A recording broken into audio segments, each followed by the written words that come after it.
Hello traders, this is Francesco. I basically decided to have a look at USD and post something on the website. You can see that the current level, this is on TradingView, is 1.1327. Just this morning we cleared an important boundary, which is 113. Kind of been stuck there for a while. Just give you a sense, if you're not following this, there's your daily. You can see here between 112 and 113. We've been kind of a narrow range for a few days now. We've managed to break above 113 again. Obviously, going back to the beginning of the last month of June, you can see that we kind of touched on 113 point something, and then got up to 114. And then sort of came back down. I was actually long from this point on, so I'm still long and sort of back in nearly sort of break-even area. It's a bit to go. I'm sort of, my target is about this kind of high here from March, which is above 114, possibly all the way to 115. And that's where it kind of came back down. To give you a sort of wider perspective, we're on to this kind of scenario here, where we've come from 2018 highs, 118, come all the way down, and then that's basically we've been in this sort of huge rise from May 108 to 115, down to 111 something, and now we're kind of climbing up. But you can see this long tails here, the compression and the bounce back, and we clear this June sort of top here, and kind of heading higher. Predictions are 115. There's no prediction really in trading. We just have to see where it goes and the strength of sentiment with that. That's the monthly view. I mean, we can't really rely on past history to determine, there was this kind of huge downtrend here, and you can say that's continued all the way to here. And if you extended that top of the channel, you could say that it comes to about 116 or something. So it may be true, but it's really hard to say. What really matters is that so today's been quite a stellar performance, really, considering weeks of congestion. And I look at the hourly here from the 3rd of July. We got stuck in here 5th, and then we started the week this morning with a big candle through the night, and then all the way through. That's a big move there, and that's pretty decent stuff. If you do that and sort of measure it, it's well, there you have it. It's pretty decent stuff. It's 84.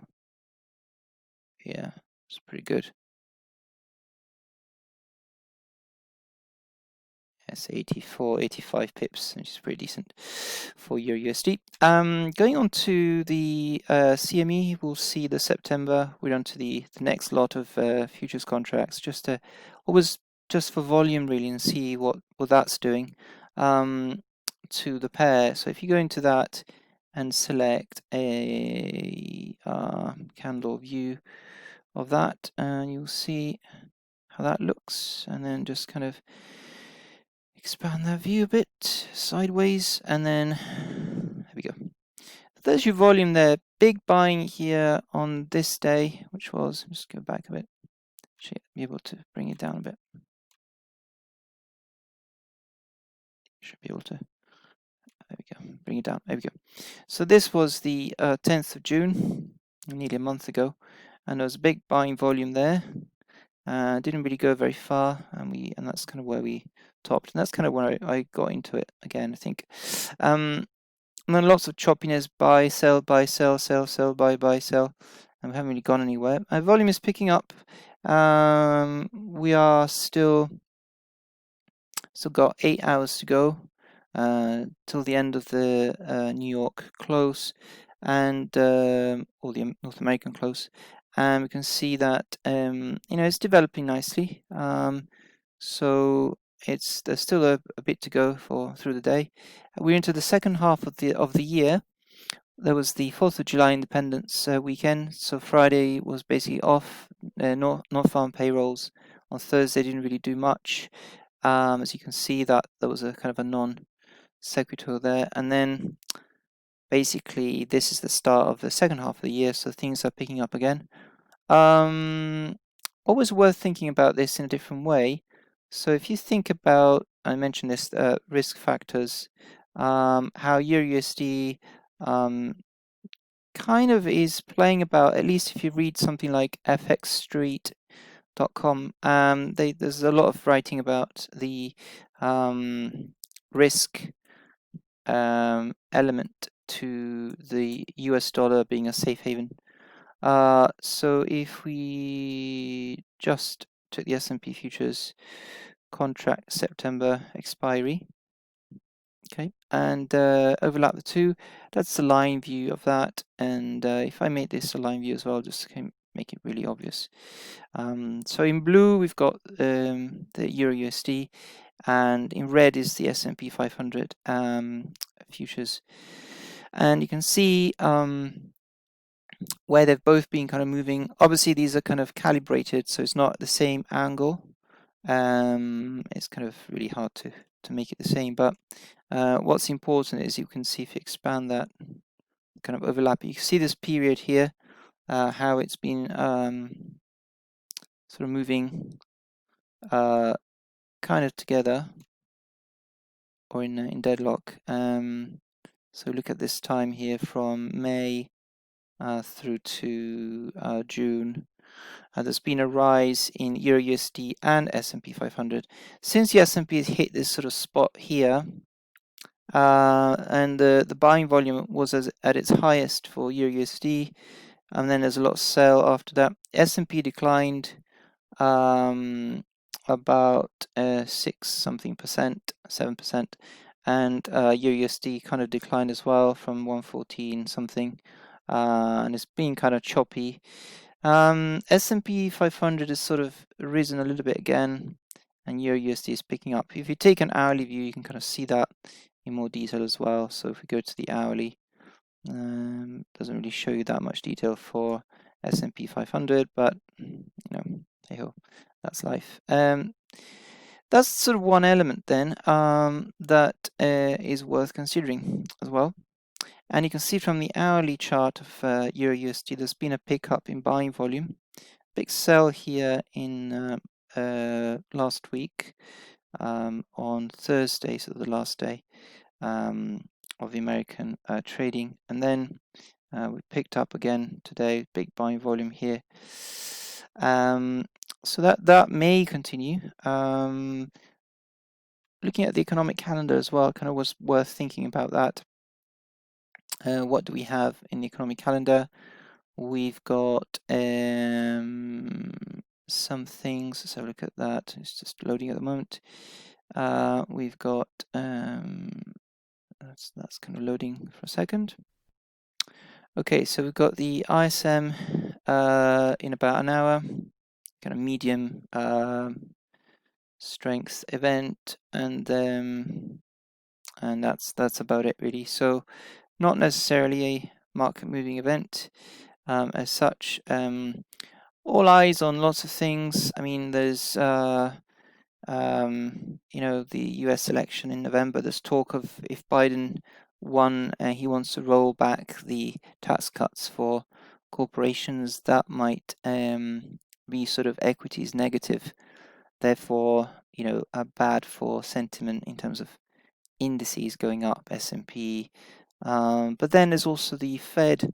That's a short-lived thing, because really the main thing is how the Fed is supporting liquidity, and there's all that as well. And then there's the USD kind of factor as a safe haven. So if you know, the indices go down, the USD picks up, which would be euro negative, but there are lots of things kind of playing into that.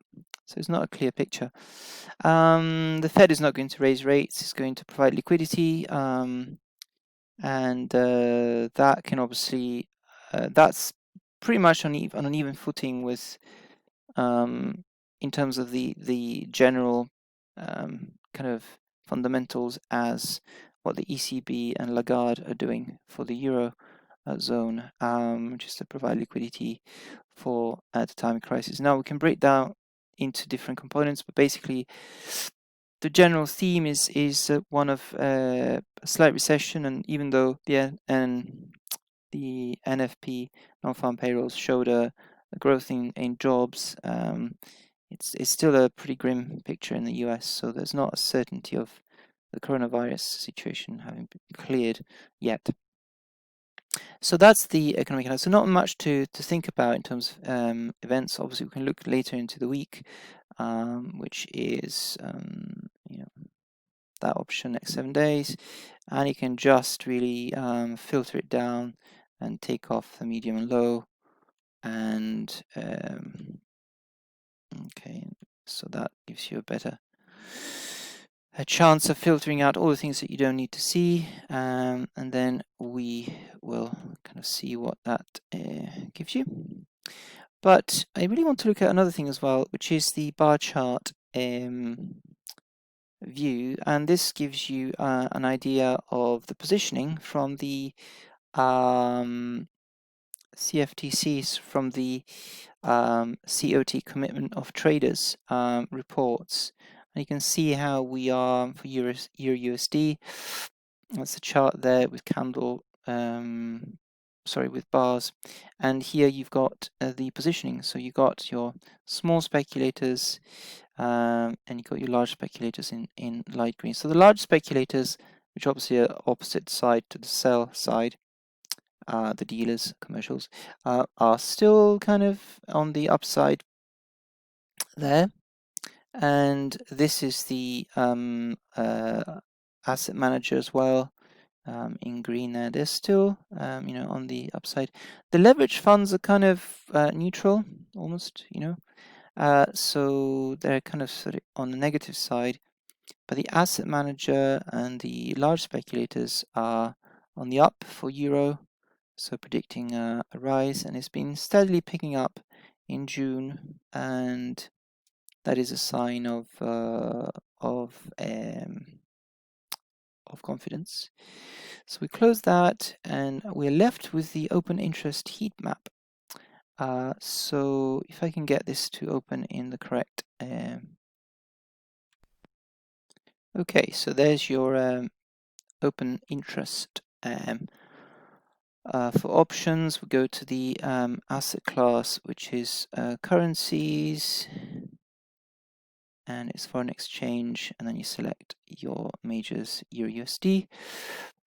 So there are obviously different, more complex ways of reading this. So I just quickly look at it for calls and puts and read it as buy and sell.